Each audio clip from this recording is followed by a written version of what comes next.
សួស្តីអ្នកនរគ្នាយើងជួបគ្នានៅវីដេអូថ្មីនៅលើ Channel YouTube របស់ខ្ញុំចឹងថ្ងៃនេះដែរយើងនឹងរៀនបន្តទៀតតទៅនឹង comment line មួយចំនួននៅក្នុង Linux ចឹងថ្ងៃនេះដែរយើងនិយាយគ្នាតទៅជាមួយនឹង run level ចឹងដើម្បីយើង run level បានយើងចូលទៅក្នុងម៉ាស៊ីន Linux យើងមកចឹងនៅក្នុង run level Linux របស់យើងអ្នកទាំងអស់គ្នាអាចប្រើ remote ចូលតាម putty ក៏បានឬក៏យើងអាចធ្វើនៅក្នុងនឹងក៏បានដែរតែខ្ញុំចង់ធ្វើនៅលើនឹងចឹងទី1គឺយើងត្រូវ login តាម password ហើយនិង username របស់យើង command line ដំបូងដែលយើងត្រូវធ្វើហ្នឹងគឺយើង run level យើងសរសេរពាក្យថា run level មកដែលយើងចង់នឹងថាតើម៉ាស៊ីនរបស់យើងប្រើ level ទីម៉ានហើយពេលដែលខ្ញុំដាក់ command line run level វាចេញ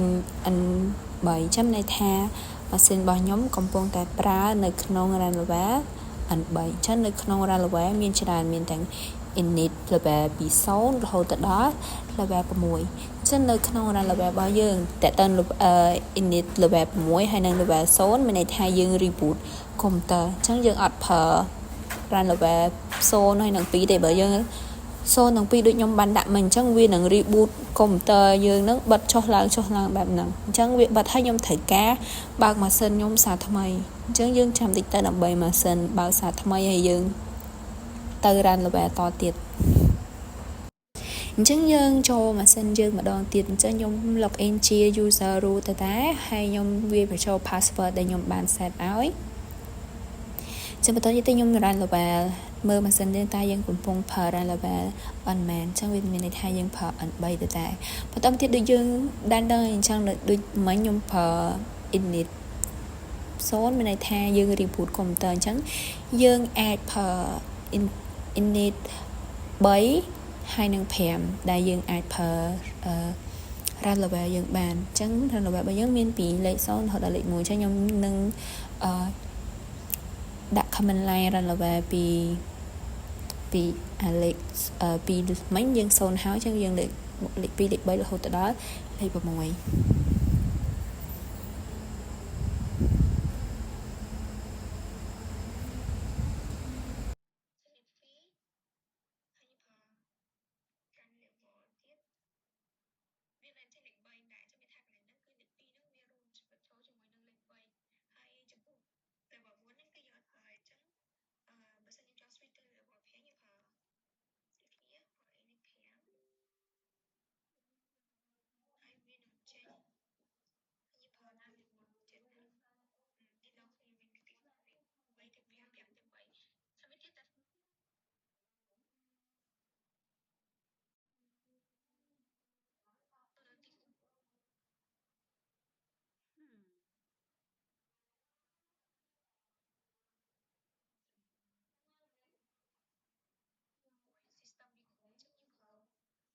怎么用啊？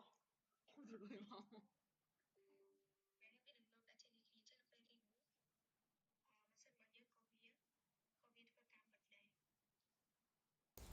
ចឹងយើងមកដល់មើលមកដល់កន្លែង init ខ្ញុំ init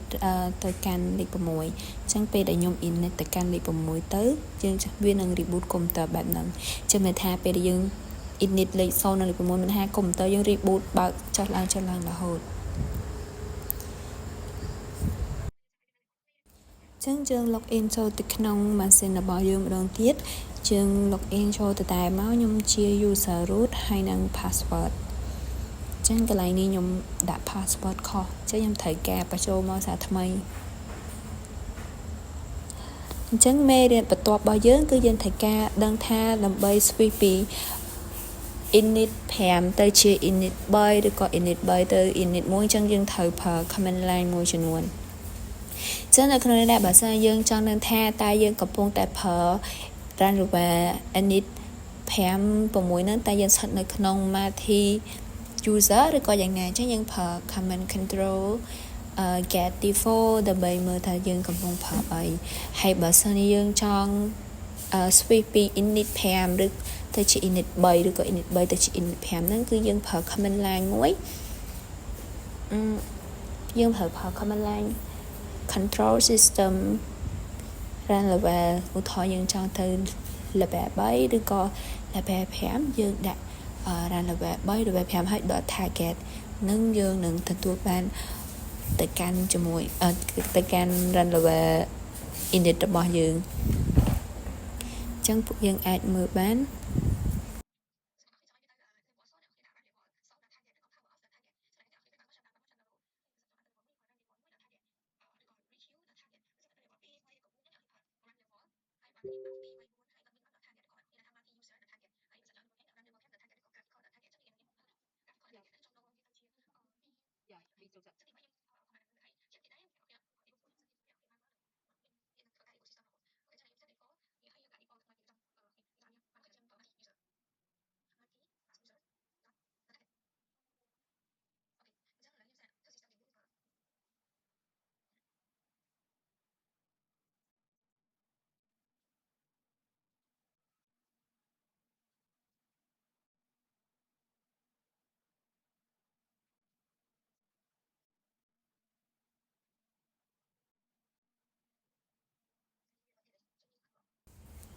អញ្ចឹងវីដេអូហ្នឹងចប់ហើយ